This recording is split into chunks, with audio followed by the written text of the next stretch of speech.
De bunăvoie sau și nesilite?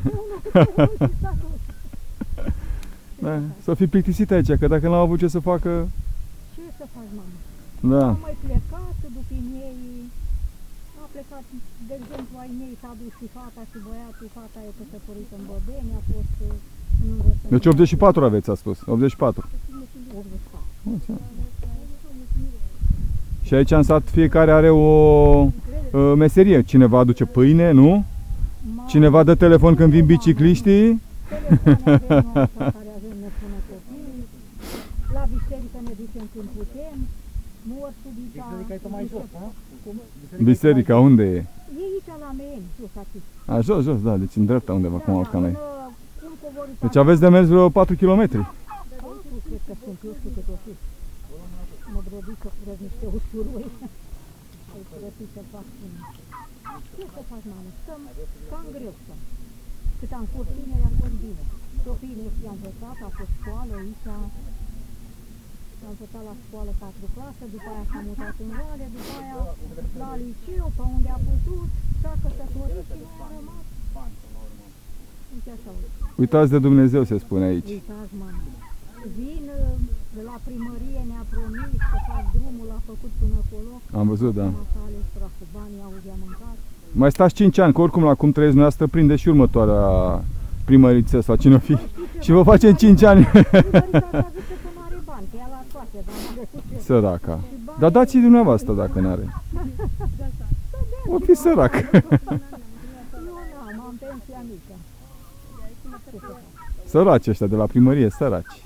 Da, vai de ei. Da, da, da. E greu, e greu. E greu să fii primar, da. Atâta e frumos, asta e liniște, aer curat și Și iarna nu mai ieși din casă. iarna nu mă ieși din casă. A venit asta iarnă vicele primar cu un tractor la lamă și a făcut o pârte ca să se mai ducă oamenii la pâine. Și ne-a mai adus. Da, în loc să vă aducă pâine, v-a făcut pârte, să vă duceți la pâine. Da, nu, mișto. Nu ne-a adus pâine acum, ne-a adus mai anul trecut, de 2 ani. Că trebuia să-l votați. Atunci venea de 2 ori pe săptămână cu mașina, așteptam să dea pâine. Acum s-a terminat.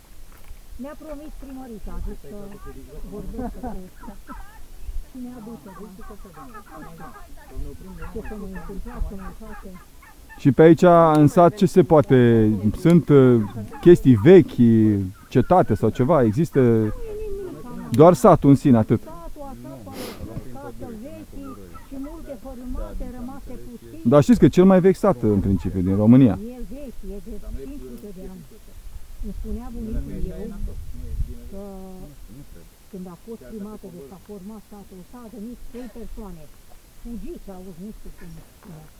Unul îi spunea Vlăduț, e pădurea asta aici așa de la mine în jos, îi spune Vlăduțoaia. Și a fost o firugă mare, mare, îi dădeau ocul așa cu carul.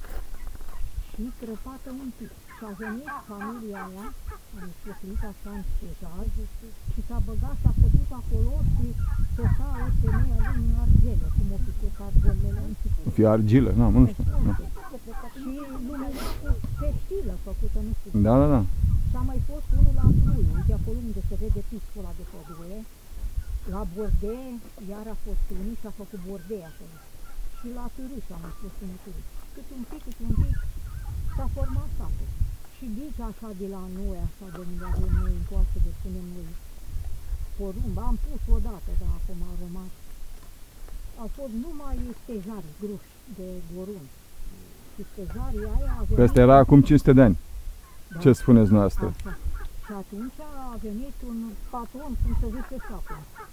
Și a tăiat toată pădurea aia de stejari și a făcut nu știu câte peste 100 de mănăstiri și biserici. Le-a aranjat el cum o fi făcut, nu știu, și le-a trimis și a făcut din pădurea Bița de la Firijba. Și Firijba îi se spune de la Ferestreu. S-a lucrat cu ferestrele la pădurea aia așa și a rămas numele de... Din ce limbă oare? De când? Că cu 500 de ani a fost o grămadă de firijbă, firăstrău. Ferestreu, așa că i-a rămas numele de la Ferestreu Firijba. Da, pe firăstrău, acum 500 de ani, nu știu cine știa.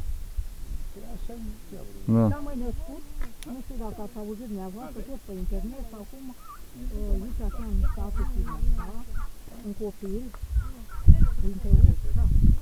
Și s-a învățat într-o căsuță mică, unde era școala. Da, s-a ajuns Mai întâi. ceva... La NASA. Așa, mă. Da. Alexandru Simba, cam așa ceva. Am eu scris, că mi-a spus tot copiii pe internet, să mă interesez al cu el. Da, aveți internet? Aveți și adrese de mail? Eu am telefon numai, ca copiii. Am înțeles. Și îți spun și mie de pe acolo. S-a mai născut un frate